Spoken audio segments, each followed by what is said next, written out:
There's a version of heartbreak people don't really talk about. Not the dramatic kind, not the cry on the floor kind, but the quiet kind. The kind where you're mostly okay, but your mind still goes looking for that someone who isn't in your life anymore. The kind where you're not even sure you miss them. You just miss who you were when you felt safe, seen, and connected. Over the last little while, I've been talking a lot about letting go, choosing silence, detaching, protecting your peace, and realizing that some connections were real, even if they didn't last. So today I wanted to pull all of that together. Not as advice from someone who has it all figured out, but as a conversation about why it's so hard to let go, what your nervous system is actually doing, and how choosing yourself sometimes looks really quiet. Let's start with this part, the part that nobody prepares you for. Why is my brain still looking for you when I know that it's over? Have you ever ended something, knew it was the right choice, but your brain still keeps trying to find them? Like you're walking down the street and for a second you think, is that them? Or when your phone buzzes and your brain goes, what if it's them? Even though you know it's not. And it's not even that you want to go back, it's just your brain is still used to them being there. Some days I'm completely fine, and other days my brain is just scanning for them, even in places I know they're not. And it makes you question yourself, like, did I actually move on? Did I make the right choice? Why do they still live in my head like this? I'm starting to realize this doesn't mean I should go backwards. It just means that my nervous system hasn't caught up to my decision yet. My mind knows that it's over. My body is just a little slower at letting things go.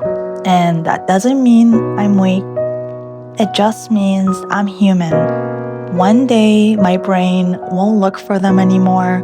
It'll look for me. I've learned this isn't weakness, it's patterning.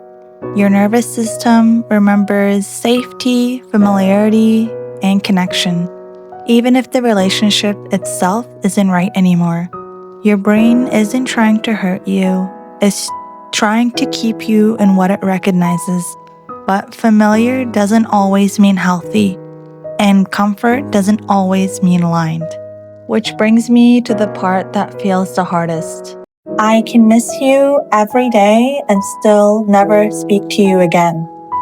And that doesn't mean what we had wasn't real. It doesn't mean I didn't feel it. It doesn't mean that you didn't matter to me. It just means I finally chose myself. Because sometimes the hardest part of healing isn't the breakup. It's what happens after. It's when they come back, when they check in, when they remind you of who you were with them. And you realize your heart still feels things, but your nervous system wants peace. And this season, I'm listening to my nervous system.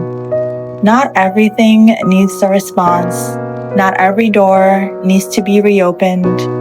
Not every feeling needs to become an action. I can miss you and still protect my inner world. I can care and still choose distance. Sometimes healing isn't dramatic. Sometimes it's quiet. Sometimes it's just choosing not to re-enter what already cost you your peace. And honestly, that's the most self-respect I've given myself. This is the part that people misunderstand. Choosing silence isn't about punishment. It's not about being cold. It's not about pretending that you don't care. Sometimes it's just about realizing every time you reopen that door, your nervous system pays for it. You can miss someone and still choose not to return to what dysregulated you. That's not cruelty, that's self-trust. And then there's the grief part. The part where you're not even mourning the person.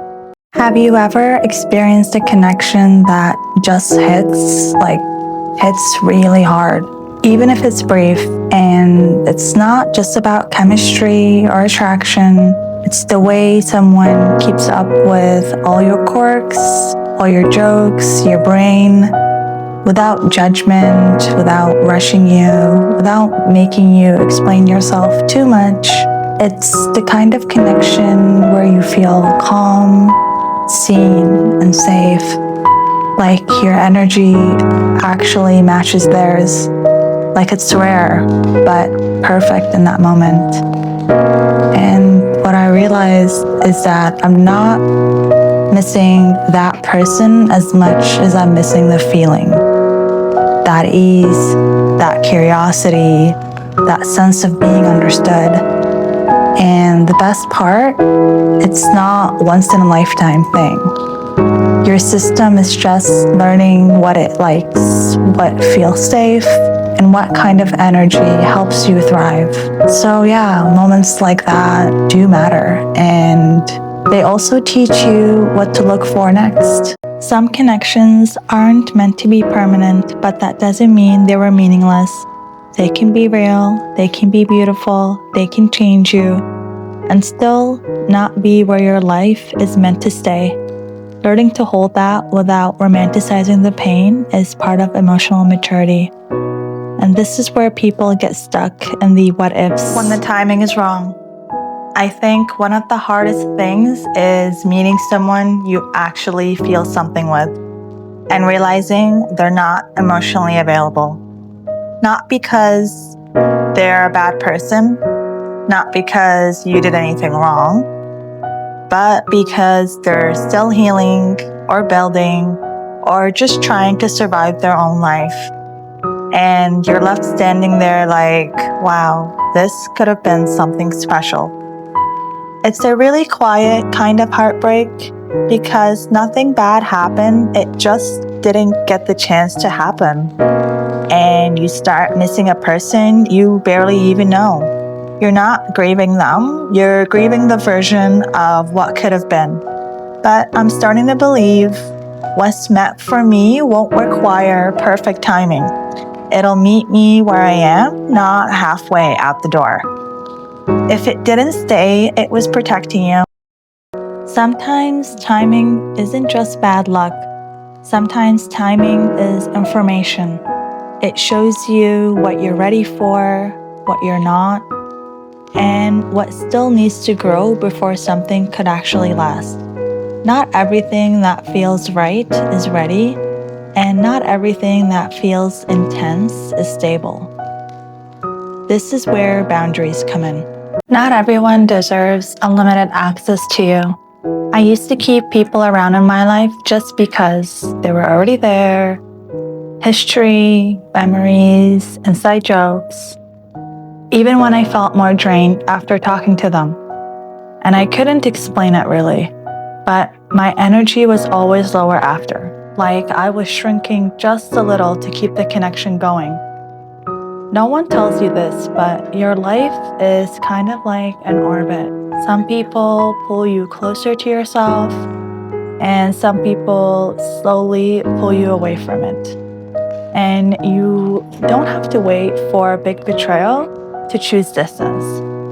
Sometimes the reason is just that your nervous system is tired of paying the bill. Boundaries are not walls, they are filters. They're you deciding what actually gets access to your time, your emotion, your healing. And that's not selfish. That's you finally living intentionally. Only you get to choose what stays in your orbit. Your life is really like an orbit. Only you get to decide who's aligned to stay in your orbit and who's misaligned and needs to leave. This is how you protect the version of you that you're trying to grow into. And finally, this part.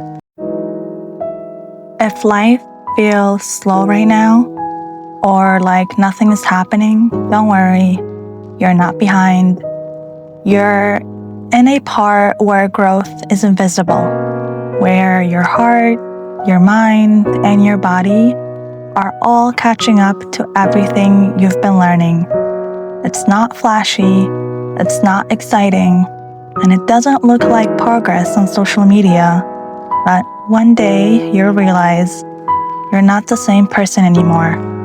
The way you respond, the way you love, the way you protect yourself is all changing quietly under the surface. And that quiet phase, it matters more than you know. Healing doesn't always look like a glow up.